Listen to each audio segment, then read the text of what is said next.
എന്നതിൻ്റെ പേരിലാണ്. ഇതുപോലെ ഇമാം ഷാഫിഈ റളിയല്ലാഹു അൻഹു ഒരു കാര്യം പറഞ്ഞാൽ ഷാഫിഈ മദ്ഹബുകാർ അത് അംഗീകരിക്കും. കാരണം അതിന് മാത്രം പ്രാപ്തിയുള്ള ഒരു മഹാപണ്ഡിതനാണ് ഇമാം ഷാഫിഈ റളിയല്ലാഹു അൻഹു എന്നതുകൊണ്ടാണ്. അതേസമയം 3 നൂറ്റാണ്ടിൽ ജീവിച്ചവരേ അല്ല, അവിടെ നിന്ന് ഇങ്ങോട്ട് 600 കൊല്ലത്തോളം ജനിച്ചവരും അല്ല.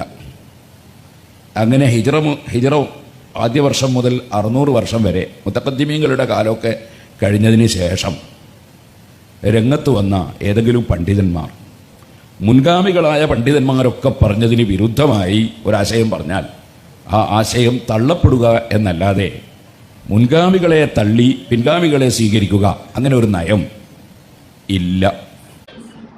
അസ്സലാമു അലൈക്കും. പ്രിയമുള്ളവരെ, പേരോടെ അബ്ദുറഹ്മാൻ സഖാഫി ഇപ്പം പറഞ്ഞത് വളരെ കറക്റ്റാണ്. ഇനി കുറച്ച് കഴിഞ്ഞാൽ തീർത്തോ എന്നറിയില്ല. സലഫു സാലിഹീങ്ങളായ മുൻകഴിഞ്ഞ ആളുകൾ, പണ്ഡിത മഹത്തുക്കളായ പണ്ഡിത പടുക്കളായ ആളുകൾ പറഞ്ഞതിന് വിരുദ്ധമായിട്ട് അതിന് ഇസ്തിഗാസയാവട്ടെ ആണ്ടൂറൂസ് ആവട്ടെ എന്തോ ആവട്ടെ അന്നില്ല എന്ന് പറഞ്ഞാൽ പിന്നെ ഇന്ന് എടുക്കുക, ഇന്ന് ഏതെങ്കിലും കോച്ചറായി പറഞ്ഞത് എടുക്കാൻ പാടില്ല എന്ന് തന്നെയാണ് ആര് പറയുന്നത്? പേരോടെ അബ്ദുറഹ്മാൻ സഖാഫി പറയുന്നത്. കുറച്ചും കൂടി പറയുന്നത് അത് സുന്നത്ത് ജമാഅത്തിൻ്റെയോ ഇസ്ലാമിക മാർഗത്തിൻ്റെയോ വഴി അല്ല. അപ്പോൾ ആ മുൻഗാമികളായ പണ്ഡിതന്മാർ അവർ പറഞ്ഞതിന് വിരുദ്ധമായി, അത് തലാഖിൻ്റെ മസലയാണെങ്കിലും തവസ്സുലിൻ്റെ മസലയാണെങ്കിലും ഇസ്തിഗാസയുടെ മസലയാണെങ്കിലും ഇനി വേറെ ഏതെങ്കിലും വിശ്വാസപരമായ വിഷയമാണെങ്കിലും മുൻഗാമികളായ പണ്ഡിതന്മാർ അഥവാ സലഫ് 3 നൂറ്റാണ്ടിൽ ജീവിച്ച സലഫുകൾ അവരോട് പിന്തുടർന്ന് ജീവിച്ച മുതഖദ്ദിമീങ്ങളായ ഇമാമിങ്ങളോ അവരൊന്നും പറയാത്തൊരു കാര്യം പുതുതായിട്ട് ഒരാൾ പറഞ്ഞാൽ അത് പുതിയ വാദമാണ് എന്നാണ് മുസ്ലിം പണ്ഡിതന്മാർ അതിനെ സംബന്ധിച്ച് പറയുക. അതുകൊണ്ട് വ്യക്തി നമുക്ക് യാതൊരു വിധത്തിലും പരാമർശ വിധേയം അല്ല. ഇന്ന് നമ്മുടെ പുതിയ കാലത്തെ വിദ്യാർത്ഥികൾ അത് വേറെ ചോദ്യങ്ങളും വേറെ പറയലുകളും വരുന്നുണ്ട് ഇൻഷാ അല്ലാ. ഇവിടെ പറഞ്ഞത് എന്താണെന്നുള്ളത് ബുദ്ധിബോധമുള്ള ആളുകൾക്ക് മനസ്സിലായിട്ടുണ്ടാവും. മനസ്സിലാക്കാൻ കഴിയുന്നവർക്കേ മനസ്സിലാക്കാൻ കഴിയുള്ളൂ. മനസ്സിലായില്ല എന്ന് നടിക്കുകയാണെങ്കിൽ ഒരു നിവൃത്തിയില്ല. ഇവിടെ ഏത് സുജായി ഇപ്പോൾ വന്നിട്ട് എന്തെങ്കിലും പറഞ്ഞാലും മുൻകാല പണ്ഡിതന്മാർ പറഞ്ഞതിന് വിരുദ്ധമാണെങ്കിൽ ചവറ്റുകൊട്ടയിലേക്ക് ഇടണം എന്ന് തന്നെയാണ് പേരോട് അബ്ദുറഹ്മാൻ സഖാഫി പറഞ്ഞത്. ഇനി അദ്ദേഹത്തിൻ്റെ മറ്റൊരു പ്രഭാഷണത്തിൽ വന്ന ചെറിയൊരു ഭാഗം കേൾക്കാം. അതെന്താണെന്ന് നമുക്കൊന്ന് കേട്ടിട്ട് വിലയിരുത്താം. മുതഅല്ലിമീങ്ങളൊക്കെ മുമ്പ് ധാരാളം സാഹിത്യ സമാജത്തിൽ പ്രസംഗിച്ച് പഠിക്കാറുണ്ട്. വേറൊരു ദിവസം തവസ്സുലാണ്, വേറൊരു ദിവസം ഇസ്തിഗാസയാണ്, മറ്റൊരു ദിവസം കറാമത്താണ്, മുഅ്ജിസത്താണ്. ഇപ്പോഴെന്താന്നുള്ളത് നമുക്ക് നോക്കാം. ഇപ്പോഴും നിങ്ങൾ ആ പറച്ചിലൊന്നും കുറയില്ല. ഇസ്തിഗാസയാണ്, മോചിതത്താണ്, കറാമത്താണ്. മോചിതത്തെല്ലാം സ്ഥിരപ്പെട്ടതാണ്, പൊട്ടിമുളച്ചതല്ല, അതായത് കെട്ടിണ്ടാക്കിയതല്ല, അതെല്ലാം സ്ഥിരപ്പെട്ടതാണ്. അപ്പം അതിൽ സംശയമൊന്നുമില്ല. പിന്നെ കറാമത്ത് എന്ന് പറഞ്ഞിട്ട് നിങ്ങളെ ആൾക്കാർ അങ്ങനെ പ്രസംഗിച്ചും കൊണ്ട് നടത്തിയിരുന്നു. അതാണ് ഇപ്പോൾ പേരോട് അബ്ദുറഹ്മാൻ സഖാഫി പറഞ്ഞത്. അതിൽ സംശയമൊന്നുമില്ല. ഇപ്പോൾ ഇതുവരെ അങ്ങനെയായിരുന്നു ഇവരുടെ മുതഅല്ലിമീങ്ങൾ. എന്നാൽ ക്വാറന്റികളായ കുറെ മൊയ്ലിയാക്കന്മാർ ഇപ്പോഴും അത് പറഞ്ഞു നടക്കുന്നുണ്ട്. മറ്റൊരു കാര്യം, എൻ്റെ ഒരു സുഹൃത്ത് പിന്നെ ഡേറ്റ് ഒരു ദിവസമേ ഉള്ളൂ, അപ്പോഴാണ് നാട്ടിൽ നിന്ന് ഗൾഫ് കയറുന്നത്. ചാലിയത്ത് വന്ന് ആൾ നാട്ടിൽ നിന്ന് പോകുമ്പോൾ ചിലപ്പോൾ ചാലിയത്ത് നിന്നാ പോയാൽ ചാലിയത്ത് വന്ന് ദ്വാരന്നിട്ട് പോയി അവിടെ എത്തിൻ്റെ ശേഷം എനിക്ക് വിളിച്ച് ഉസ്താദെ വലിയൊരു ആശ്ചര്യം ഉണ്ടായി. എന്തോ വെച്ച് ഞാൻ ഇറങ്ങാൻ എനിക്ക് മണിക്കൂറുകളുള്ളൂ. അങ്ങനെ ഞാൻ ഇറങ്ങേണ്ട എയർപോർട്ടിന്റെ അടുത്തെത്തിയപ്പോ കാർമേഘം കാരണത്താൽ അനൗൺസ് വന്ന് ഇവിടെ ഫ്ലൈറ്റ് ഇറങ്ങാൻ പറ്റൂല. കുറച്ച് മിനിറ്റുകളൊക്കെ ആകാശത്ത് ഇങ്ങനെ ചുറ്റിക്കറങ്ങി നിന്ന് സിഗ്നൽ കിട്ടാതെ ഫ്ലൈറ്റിൽ അനൗൺസ് വന്ന് മറ്റൊരു എയർപോർട്ടിൽ പോയാണ് ഇറങ്ങുന്നത്. മറ്റേ എയർപോർട്ടിൽ പോയി ഇറങ്ങിയിട്ട് അവിടുന്ന് വണ്ടി വിളിച്ചെത്തുമ്പോഴേക്കും ടൈം കഴിയും. അപ്പൊ ആകെ ബേജാറിലാണ് അയാളുള്ളത്. അയാൾ CM-ന് ഫാത്തി ഓതാൻ തുടങ്ങി. കോയലേരി ആളാണ്. കോയലേരിക്കും CM-ന് ഫാത്തി ഓതി CM എങ്ങനെയെങ്കിലും ഇവിടെ തന്നെ ഇറക്കി തരണം. ഫ്ലൈറ്റ് അനൗൺസ് കഴിഞ്ഞ് ഇവിടെ ഇറങ്ങുന്നില്ല. അയാൾ പറയാണ്. അങ്ങനെ ഞാൻ ഇങ്ങനെ ഓതിക്കൊണ്ടേ ഇരിക്കുകയാണ്. ഒരു 10 മിനിറ്റ് ആയപ്പോ ഞാൻ ഇങ്ങനെ അറിയാതെ അങ്ങ് മാളിപ്പോയി. അപ്പോ ഫ്ലൈറ്റിന്റെ മുൻഭാഗം CM വലിയ പിടിച്ചിരിക്കുന്നു. CM വലിയ അങ്ങനെ ഫ്ലൈറ്റിന്റെ മുന്നിൽ ഇങ്ങനെ പിടിച്ചിരിക്കണ അങ്ങനെ കാണുക.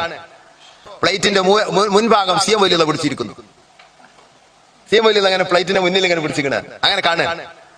അയാള് ഉണർന്നു നോക്കുമ്പോ അനൗൺസ് സിഗ്നൽ കിട്ടിയിട്ടുണ്ട്, ഇവിടെ തന്നെ ഇറങ്ങാണ്. അതാണ് CM വലിയ. ഫ്ലൈറ്റ് നിയന്ത്രിക്കും, ട്രെയിൻ നിയന്ത്രിക്കും, ഒക്കെ നിയന്ത്രിക്കും.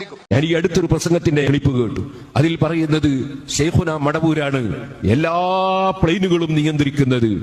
മടവൂരിന്റെ കണ്ണങ്ങാണ് ചിമ്മിപ്പോയാൽ പ്ലെയിനുകളൊക്കെ കൂട്ടിമുട്ടിപ്പോകും എന്നാണ് ഒരാൾ പറയുന്നത്. അങ്ങനെ പറയാൻ അദ്ദേഹത്തെ ആരും അധികാരപ്പെടുത്തിയിട്ടില്ല. ആരും അദ്ദേഹത്തിനോട് അങ്ങനെ പറയാൻ പറഞ്ഞിട്ടുമില്ല, അങ്ങനെ പറയാൻ പാടുമില്ല. കാരണം അത് കേൾക്കുമ്പോൾ കേൾക്കുന്ന ഒരു സാധാരണക്കാരൻ ചിന്തിക്കും, മഹാനായ CM വലിയുള്ളാഹി ജനിക്കുന്നതിന് മുമ്പും ഇവിടെ പ്ലെയിന് പറക്കുന്നുണ്ട്, അപ്പോൾ പിന്നെ ആ പ്ലെയിന് ആരാണ് നിയന്ത്രിച്ചത് എന്നൊരു ചോദ്യം ഒരു യുക്തിവാദിയോ പുത്തൻവാദിയോ ചോദിച്ചാൽ സുന്നത്ത് ജമാഅത്തുകാരനായ ആളുടെ വിശ്വാസത്തിനാണ് കേടുവരിക. അദ്ദേഹം അത്തരത്തിൽ പറയാൻ പാടില്ലായിരുന്നു. ഞാൻ മക്കയിൽ അരിഹാജി എന്ന് പറഞ്ഞ ഒരാളുണ്ട്, പാനൂർക്കാരനാണ്, അയാളിപ്പോൾ നാട്ടിലുണ്ട്. അയാളുടെ അടുത്ത് പോയപ്പോൾ അയാൾ പറഞ്ഞു, ഇതിൻ്റെ അടുത്തുണ്ട് ഒരാൾ, അയാളുടെ മകള് എയർപിന്ന് മനസ്സിലാവില്ലേ, എയർപിന്ന് വായിലിങ്ങനെ പിടിച്ചിട്ട് എന്തോ തട്ടം ശരിയാക്കും എന്തോ ചെയ്യുമ്പോൾ എയർപിന്ന് വിഴുങ്ങിപ്പോയി. അങ്ങനെ വിഴുങ്ങിയിട്ട് ഇങ്ങനെ താഴോട്ടെത്തിപ്പോയി. അപ്പോൾ എല്ലാവരും ബേജാറായി. അപ്പോൾ അദ്ദേഹത്തിൻ്റെ ആ പെണ്ണിൻ്റെ പാപ്പ 500 രൂപ സിറാജ് വിളിക്കുന്ന കാണിച്ചു. എയർപിന്ന് അങ്ങനെ തന്നെ കയറി വന്നിട്ട് വായി വിടാൻ പുറത്തു വെച്ചു. ആ നിലക്കുള്ള അത്ഭുതങ്ങൾ അല്ലാഹു തആല ആ സ്ഥാപനത്തിന് നൂറുകണക്കിന് അത്ഭുതം തന്നെ. ഇന്ന് ഇന്ത്യ ഭരിക്കുന്നത്, നിങ്ങൾ പറയുമ്പോൾ എനിക്ക് ഭ്രാന്താന്ന് തോന്നുന്നു, ഇന്ത്യ ഭരിക്കുന്നത് സുൽത്താനുൽ ഹിന്ദല്ല, ഇന്ന് ഭരിക്കുന്നത് ഷെയ്ഖുനെയാണ്. ഏതായിരുന്നാലും ഇന്നലേക്ക് ലോക ജനങ്ങളുടെ ഉയർച്ചക്കും വളർച്ചക്കും മതിയായ ആത്മീയതയാണ് ചുരുക്കത്തിൽ ഷെയ്ഖുന നേടിയെടുത്തത്. അതിൽ നിന്ന് കുറച്ച് ഞമ്മക്കും കിട്ടണം എന്നാണ് ചിന്തിക്കേണ്ടത്. അങ്ങനെ ചിന്തിച്ചാൽ തരാൻ മുതലുള്ളതാണ് ഇവിടെ ഉള്ള മഹാൻ. ഇപ്പൊ എന്താ പറഞ്ഞ നോക്കാം. ഇപ്പൊ സാഹിത്യ സമാജത്തിൽ പ്രസംഗിക്കുന്ന കുട്ടികളും അവർക്ക് പറയാനുള്ളത് ഗുജറാത്താണ്, കാശ്മീറാണ്, ചന്ദ്രയാനാണ്. അതുപോലെ തന്നെ അവർക്കും പറയാനുള്ളത് ആധുനിക ഉപകരണങ്ങളെ കുറിച്ചാണ്. പരിശുദ്ധ ഖുർആനാണ്, സ്വഹീഹായ ഹദീസാണ് എന്ന് എവിടെ നിങ്ങൾ പറയൂല, പറഞ്ഞിട്ടുമില്ല. ഇത് അന്നും പറഞ്ഞിട്ടില്ല, ഇന്നും പറഞ്ഞിട്ടില്ല. അന്നെന്താണ്? അന്ന് ഇസ്തിഖാസയാണ്, കറാമത്താണ്. ഇന്ന് ചന്ദ്രയാനാണ്, അതുപോലെ കാശ്മീരാണ്, ഗുജറാത്താണ്. കാശ്മീരും ഗുജറാത്തും ഒക്കെ പറയണം, ആനുകാലിക വിഷയങ്ങളെല്ലാം സംസാരിക്കണം. എന്നാൽ പരിശുദ്ധ ഖുർആന് അതൊന്ന് ഒരായത്ത് പറഞ്ഞിട്ട് അതൊന്ന് വിശദീകരിച്ച് പറ്റൂല. എന്തേ പറ്റൂലെന്നേ? എന്തുകൊണ്ട് പറ്റൂല? തന്നെ ഞാൻ വിശദീകരിക്കുന്നില്ല. എന്തായാലും ഉസ്താദ് നേരത്തെ പറഞ്ഞത് ഇപ്പൊ പറഞ്ഞതുമായിട്ട് ഒന്ന് താരതമ്യം ചെയ്തുകൊണ്ട് പോവുകയാണ്, മനസ്സിലാക്കുക. ശാസ്ത്രീയ കണ്ടുപിടുത്തങ്ങളെ കുറിച്ചാണ് ഞാൻ ചോദിക്കട്ടെ. നമ്മുടെ തവസ്സുല് പിന്നെ ആര് പഠിക്കും? നമ്മുടെ ഇസ്തിഗാസ ആര് പഠിക്കും? കറാമത്തിനെ കുറിച്ച് ആര് പ്രസംഗിച്ചു പഠിക്കും? നേരത്തെ പറഞ്ഞത് എന്താണ്? ഇസ്തിഗാസയാണെങ്കിലും തവസ്സുലാണെങ്കിലും മറ്റുള്ള കാര്യങ്ങളൊക്കെ ആണെങ്കിൽ ഞാൻ അപ്പം തന്നെ പറഞ്ഞത് ഇനി എവിടെയെങ്കിലും തിരുത്തുമെന്ന് അറിയില്ല എന്ന് പറഞ്ഞിരുന്നു. ഇത് കഴിഞ്ഞിട്ടുള്ള പരിപാടിയാണത്. അപ്പോൾ ഇതുപോലെയുള്ള കാര്യങ്ങൾ ഓരോരുത്തർ പറഞ്ഞു വെക്കും. അത് അവരുടെ മുത്തവല്ലിമീങ്ങൾ മാത്രം കേൾക്കണം. സാധാരണക്കാർ കേൾക്കുന്നിടത്തോ അവിടെ തള്ളും തവസ്സില്, കള്ളക്കറാമത്ത്, ഇസ്തിഖാസ എന്ന് തള്ളിക്കൊണ്ടിരിക്കും. പറയട്ടെ. കറാമത്തിനെ കുറിച്ച് ആര് പ്രസംഗിച്ചു പഠിക്കും?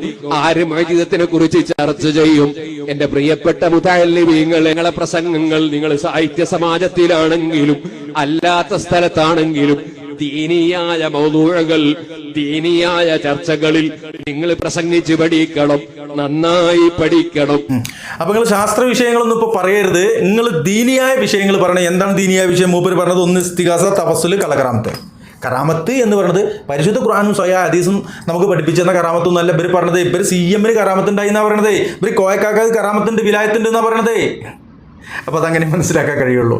ഇവിടെ ആദ്യം അവർ പരിശുദ്ധ ഖുർആനെ കുറിച്ച് പറഞ്ഞിട്ടില്ല, പിന്നെയും പറഞ്ഞിട്ടില്ല, ഇപ്പൊ പറയാനും പറഞ്ഞിട്ടില്ല. അദ്ദേഹം പറഞ്ഞത് ഇസ്തിഗാസയും കറാമത്തും പറയണം എന്നാ പറഞ്ഞത്. ഒരായത്ത് ഓതിയിട്ട് അതിന്റെ അർത്ഥം പറയും മൊയ്ലിയരേ എന്ന് പറഞ്ഞാല് മൊയ്ലിയാക്കന്മാർ പറയില്ലേ. എന്നിട്ട് അത് കഴിഞ്ഞിട്ട് പിന്നെ സംഘടനാ പ്രവർത്തകർക്ക് ഉപ്പില്ല, ചോറില്ല, മുളകില്ല എന്നൊക്കെ പറഞ്ഞിട്ട് സാധനം കൂടി ഉണ്ടാകും. കൂടി കേട്ടിട്ട് നമുക്ക് നിർത്താം. സംരക്ഷിക്കാൻ വേണ്ടി ഇതൊക്കെ എന്തിനാ? വീട്ടിൽ അരി വാങ്ങാൻ വേണ്ടിയല്ലോ, അള്ളാഹുവിന്റെ ദീന് നിലനിർത്താനാണ്. അവിടെ ഞാൻ പറയട്ടെ, ഇതുപോലെ തന്നെ ഒരു പള്ളി കമ്മിറ്റി, ആ പള്ളി കമ്മിറ്റിയുടെ പ്രസിഡന്റിന് 5 പൈസ ശമ്പളമില്ല, സെക്രട്ടറിക്ക് ശമ്പളമില്ല, ഖതീബിന് ശമ്പളമുണ്ട്. സെക്രട്ടറിക്ക് ശമ്പളമല്ല, പ്രസിഡന്റിന് ശമ്പളമല്ല, ഖത്തീബിന് ശമ്പളമുണ്ട്. ആ ഖത്തീബ് ശമ്പളം അല്ലെങ്കിൽ പിന്നെ പണിയെടുക്കില്ല. പ്രസിഡന്റും സെക്രട്ടറിയും പിന്നെ പണിയെടുക്കുന്നത് എന്തിനാണ്? ഓലിക്ക് ആളാകാൻ. അല്ലെങ്കിൽ എന്തിനാ അതിൽ കടന്ന് മരിക്കുന്നത്? ഓരോരുത്തർ പ്രസിഡന്റ് ആകാനും സെക്രട്ടറി ആകാനും തല്ലും വെക്കാനടക്കം കൂടുതലുണ്ട്. അതിന് ശമ്പളം ഇതൊന്നുമില്ല. ദീനിന് ഹിദ്മ ചെയ്യുക, അള്ളാഹുവിന്റെ ഭവനങ്ങൾ സംരക്ഷിക്കുവാൻ വേണ്ടിയിട്ട് ഖദിമീങ്ങളായിക്കൊണ്ട് അതിന്റെ ആ ഒരു അർത്ഥത്തിലല്ല, പേരും പ്രശസ്തിക്കും വേണ്ടിയിട്ട് അല്ലാതെയും ചെയ്യുന്നവരുണ്ടാവുമായിരിക്കും. ഞാൻ എല്ലാവരും ഒന്നും കുറ്റം പറയുന്നില്ല. അപ്പോൾ ശമ്പളം ഇല്ല എന്ന് പറഞ്ഞതുകൊണ്ട് നിങ്ങൾക്ക് ശമ്പളം ഉണ്ടല്ലോ. നിങ്ങൾക്ക് എവിടെ പോയിട്ട് മൈക്കയുടെ മുമ്പിൽ നിന്നാലും പൈസ കിട്ടും, നിങ്ങൾക്ക് നിസ്കാരത്തിന് ഇമാം നിന്നാലും പൈസ കിട്ടും. അതേപോലെ തന്നെ എന്തൊക്കെ തലി കെട്ടിയിട്ട് ചെയ്താൽ അതിനൊക്കെ ശമ്പളം കിട്ടുന്നുണ്ട്. ശമ്പളം ഉണ്ട്, ഉസ്താദിന് ശമ്പളം ഉണ്ട്. കൊടുക്കുന്ന ശമ്പളം കുറവാന്നേ ഉള്ളൂ, പരമാവധി കൂട്ടി കൊടുക്കണം. അതിൽ ഒരു കാര്യമുണ്ട്. നിങ്ങൾ ഈ കൊടുക്കുന്ന ശമ്പളം നല്ല ശമ്പളം കൊടുക്കുക. എന്നിട്ട് നാട്ടിൽ കൂടി ഇങ്ങനെ ഈ സെബിനെ കെട്ടായിട്ട് നടക്കുമ്പോൾ മുട്ടുംകാലിൽ കൊടുക്കുക. അത് ശമ്പളമാണോ എന്താണെന്ന് നിങ്ങൾ തീരുമാനിച്ചോളൂ. കുറവാന്നേ ഉള്ളൂ, പരമാവധി കൂട്ടി കൊടുക്കണം. പക്ഷേ ഈ കമ്മിറ്റിക്കാർക്ക് 5 പൈസ ശമ്പളമില്ല. അവർ ഈ മഹല്ലത്ത് നിലനിർത്താൻ വേണ്ടി അധ്വാനിക്കുക. അവരോട് വലിയ ബഹുമാനവും ആദരവും വേണം, എല്ലാ ജനങ്ങൾക്കും വേണം. സംഘടനാ പ്രവർത്തകരോട്, കമ്മിറ്റിയുടെ പ്രവർത്തകരോട് വലിയ സ്നേഹവും ബഹുമാനവും വേണം. അവരാണ് ഇവിടെ ദീൻ നിലനിർത്തുന്ന ബോധം വേണം. അവരില്ലെങ്കിൽ ഇതേപോലെ വേദി ഉണ്ടാവില്ല, നിങ്ങൾക്കൊന്നും പരിപാടി കിട്ടൂല, വലിയ പൈസ ഉണ്ടാക്കാൻ പറ്റില്ല. അല്ല വേറെ ഒന്നുമല്ല, ഇനി കൂടുതൽ പറയണമെന്നില്ല. ഇനി വേറെ 1-2 പറഞ്ഞതുണ്ട്, വ്യാജ സൂഫികളുടെ സംഭവമുണ്ട്.